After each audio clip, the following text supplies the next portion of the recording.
That's as low as it can be, and I apologize. I apologize to our guys, to not be ready, to not have them ready. I'm dumbfounded in a lot of ways, but that's my job. And, this is a game we've been talking about since January, and I've been doing a lot of things to make sure we were ready and prepared, and obviously we were not. First quarter was as bad as we could be, with obviously 3 turnovers and just not ability to overcome those things even defensively. Put us in a really, really tough situation, and we never got our head out of above water after that. And so, it is a challenge right now. This is no place I've ever been, but I don't know where else there is to go. So, those faces in that locker room, it wasn't from like I told you before, it wasn't from a lack of, something that happened on Tuesday, Wednesday, or Thursday.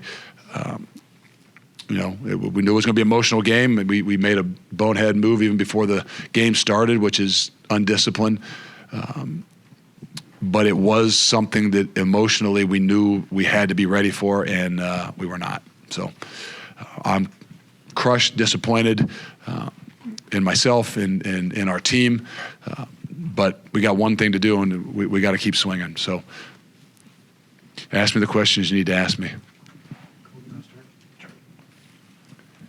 Luke, when you talk about not being prepared, just what do you think it was about just the fire that seemed like Iowa came out with, and then you guys weren't able to really respond right away? Well, it's not like something that we didn't know they were going to do. And that's the whole message all week was don't be surprised. And really it was don't be surprised if they don't do anything that they haven't done other than play really physical and really tough. And I can't explain why they were surprised.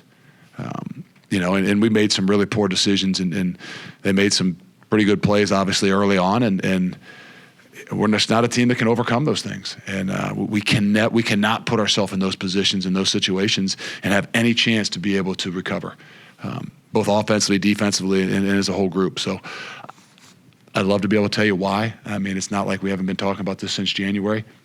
It's not like we didn't do something every day in spring ball. But we didn't do it tonight. Jesse. Luke, you mentioned this group spent the entire offseason focusing on this game and obviously what happened a year ago. I know it's hard to have any answers right now, but what does this say about where this program is and how you get them to maybe take in your messages in a way that shows on the field? And that's my job. I'm still pounding away at it. And, that's like I said, I had a good feeling that we were going to play well tonight, and I didn't know exactly what that meant. And again, it was going to be a battle, and want to get ourselves in a position where we could grow. And from the very get-go, we did not. And I don't know. My messages haven't changed. That could be an issue. But it's not like we haven't. Like I said, it's not like this hasn't been something that from the start of January and February and March and April and fall camp, that we were going to be surprised at the way this game was going to be played. And I don't mean how it went, but how it was going to be played. Really tough and really physical, and we did not answer it. John, Hunter Simmons with the 3 turnovers, 8 for 21. Was there any thought to going to Danny O'Neal, and what was it about Hunter that? Yeah. We were reeling on both sides, so it wasn't something I went at halftime and said, what's the opportunity, what's the chances here? Where we were at and what we needed to be able to do, we still felt like, there were some things there, and he gave us the best chance. I'm not saying after the first 3 picks in the first quarter that he didn't maybe settle down a little bit, but we were just never able to find anything down the field, to create any energy or any momentum or establish any drive. And so you're probably right. It's something that we got to take a good hard look at, and, no disrespect to Hunter, but, probably was an opportunity or some situation where we should have went the other direction. Luke, you've talked a lot about pounding the rock, and it seems like you think a breakthrough is around the corner. That's at least what my understanding was. Is it time to admit that this is going? Okay, is it time to admit this is going to be a longer, no easy fix? I guess. there is no such thing as an easy fix, I guess, right? I mean, I don't know. This is not going to be an easy fix. Pound the rock is the idea of there something has to break at some point in time, and I'm not going to say I thought tonight was an opportunity for that, but every night, every Saturday is an opportunity for that, and it did not happen today. It did not happen tonight, and this was one that kind of metaphorically pound the rock, be physical, be tough, do those things, and see some things change and happen. And again, from the start, it put us in a really tough position, and not that you can go back and change it, but I'd be hope and believe that had that not started the way it did with the turnovers, at least it would have been a hell of a lot different game. And I'm not saying that they're not a better team than we are. I'm not saying that we're a better team than they are.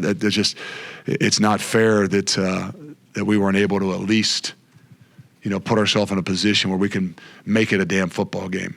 And when you have the mistakes that you have in the first 7 minutes of the game, we're not the kind of team that can come back from that right now. So, yeah. Hi, Luke. I'm sure with 9 straight losses now to Power 4 competition, there's a lot of existential questions regarding, can you do this here at Wisconsin, and maybe even internally you wonder at times too. But what do you say to the big picture right now, knowing especially what's coming the rest of your schedule, and whether or not this can be done under your watch? Well, there's nothing I can say out here publicly that is any different. What matters is what's said in that room, and I don't fault you for asking. I don't think people should think anything different. But the truth of the matter is this is not an easy fix, and we've got a hell of a long way to go. And there's only one way to go, and it's through it, and it's to go up. And I know this, that I've never been in this position, but I've grown up in a way that, I don't want to refer back to wrestling like I have in the past, but you get some ass whoopings, and at some point in time, you figure out whether this is you're tired of it and sick of it, or you're not. And that's where we are as a program and as a team. And we either got to figure out that we're tired of it and find a way to make sure we're going to be able to fight back, because that's what I'm going to do. Whether it's not good enough, whether it's not enough, that's for somebody else to make a decision on. I know this. I told those guys in that locker room that, you're not going to get anything different from me. You're going to get more from me. And if that's not what you want, then this is not going to be a place that you're going to be able to handle. And I'm not saying I'm going to lose my mind and start but the ability to say, hey, if you don't compete, if we don't compete, none of us are going to be here. And that's, there's nothing wrong. That's the truth. But by all the other noises outside, there's nothing else I can do. I can make sure that every single day that my ass is going to fight, and those guys are going to see a fight. They're either going to follow, or it's going to get really thin really quick.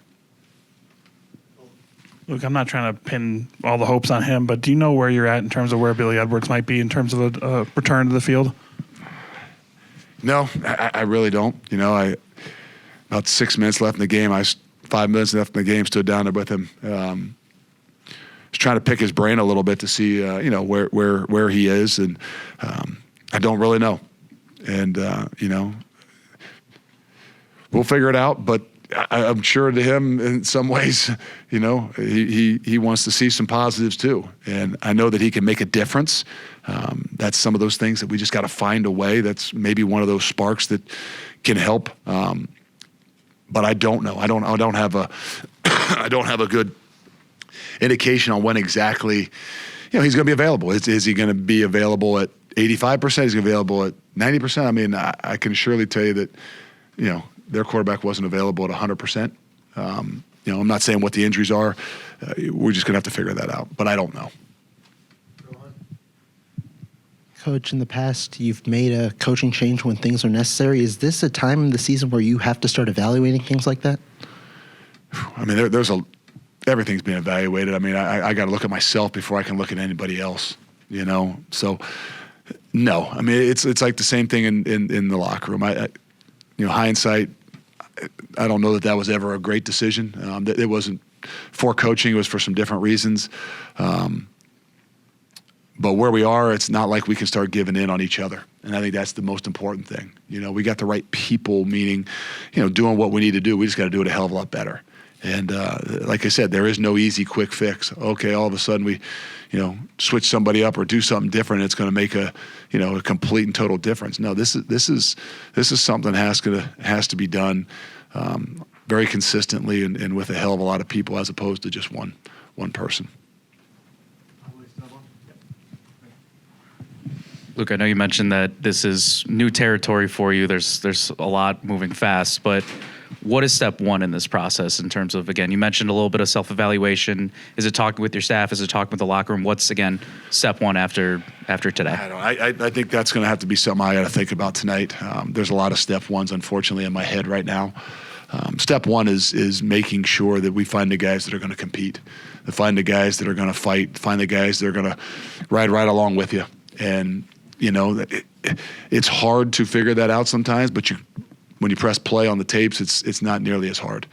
And so we have to do a better job at figuring out which ones those are. If those are really young guys, then we're going to have to do some things that only really young guys can do.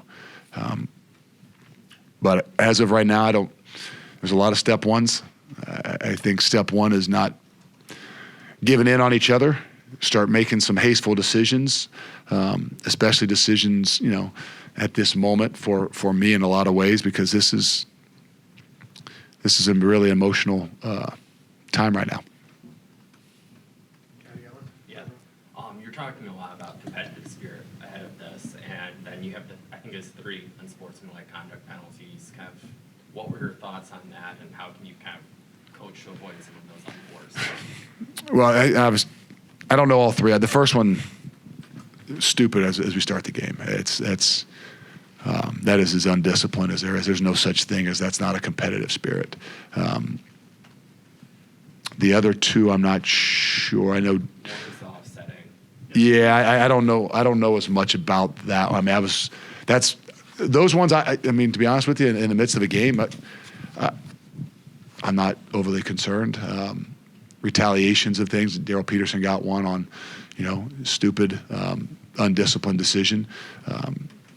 That we can't have. I mean, those are things that, where do you start at? I mean, those are things that you can start to see when some of your better people, do things that are out of character, that you're seeing a frustration settle in. And that can't be something that we allow to happen, because that's not going to get us where we're going to get. That's not the competitive spirit we're talking about. That's not the tough and nasty ideas that we want. That's cheap and dirty, and that's nowhere where we want to go. Luke, this might be an unfair question right now, but do you think you guys are in a better position now as a program than when you took over? It's in a better position. No, I mean, right this second, we're not feeling real good. I could dig deep into it. I could say that I think, incrementally we've gotten better talent in some ways. It's tough to evaluate right now. I think the deficiencies, the injuries, and I'm not making excuses, where we are on the offensive line and where we are at quarterback, make it really difficult to answer that question, I think, in the best way possible. But I do believe as we started, fall camp, I would tell you that we were in a better place. And I think incrementally we had gotten better in most positions. And I would also tell you that I think a lot of other people have gotten incrementally a hell of a lot better as well. And so what that has done is put us still in the position where, no, we're not better than most of the people or maybe anybody right now that we're playing.